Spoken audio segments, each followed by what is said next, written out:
সারা দেশে একযোগে শুরু হলো এসএসসি এবং সমমানের পরীক্ষা। সকাল 10টা থেকে শুরু হয়ে চলে 1টা পর্যন্ত। প্রথম দিন অনুষ্ঠিত হয় বাংলা প্রথম পত্র পরীক্ষা। পরীক্ষা শুরুর 30 মিনিট আগেই শিক্ষার্থীরা কেন্দ্রে প্রবেশ করে সবাইকে প্রশ্ন ফাঁসের গুজব থেকে বিরত থাকার আহ্বান জানিয়েছেন শিক্ষা উপদেষ্টা অধ্যাপক ডক্টর চৌধুরী রফিকুল আবরার।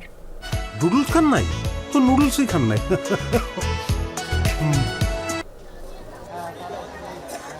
বাংলা প্রথম পত্রের মাধ্যমে শুরু হলো এবছরের এসএসসি ও সমমানের পরীক্ষা।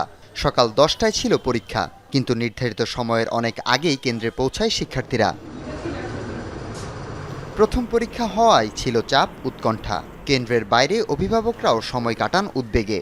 তবে পরীক্ষার রুটিন এবং দেরিতে শুরু হওয়ায় ছিল মিশ্র প্রতিক্রিয়া।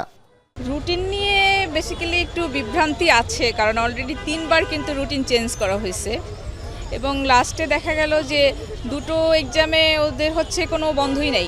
আজকে বাংলা ফার্স্ট ওয়ার উচিত ছিল, তারপরে বাংলা সেকেন্ড পেপার হবে, কিন্তু তা না হয়ে তারা ইংলিশ ফার্স্ট পেপার নিয়ে আসছে। সবাই বলছিল যে যেন পরীক্ষাটা পিছানো হয়, আমি সেই সাথে সহমত না, কিন্তু রুটিনটা লাস্ট টাইম যেটা হলো বারে বারে চেঞ্জ করার কারণে ওদের মধ্যে একটা বিভ্রান্তি সৃষ্টি হয়ে গেল। সকাল 11টায় মতিঝিল সরকারি বালক উচ্চ বিদ্যালয় কেন্দ্র পরিদর্শনে যান শিক্ষা উপদেষ্টা। এ সময় প্রশ্ন ফাঁসের গুজব থেকে বিরত থাকার আহ্বান জানান তিনি। বলেন, 2 মাসের মধ্যে ফলাফল প্রকাশের ব্যাপারে সংশ্লিষ্টরা আশাবাদী। যেই সমস্ত সূত্র থেকে প্রশ্নপত্র ফাঁস অতীতে হয়েছে বলে জানা গেছে, আমরা চেষ্টা করেছি সেই সূত্রগুলো প্লাগ করা, যে সেখান থেকে যেন না হতে পারে। পরিকল্পনাটা করা, সেটা সুচারুভাবে সেটা সম্পন্ন হয়েছে বলে মনে করি। তবে আমরা আশা করি যে এই পরিবেশ বজায় থাকবে পরীক্ষার শেষ দিন পর্যন্ত। পরীক্ষা শেষ হয় বেলা 1টায়। এসএসসির প্রথম পরীক্ষা নির্বিঘ্নে দিতে পেরে স্বস্তি প্রকাশ করে শিক্ষার্থীরা।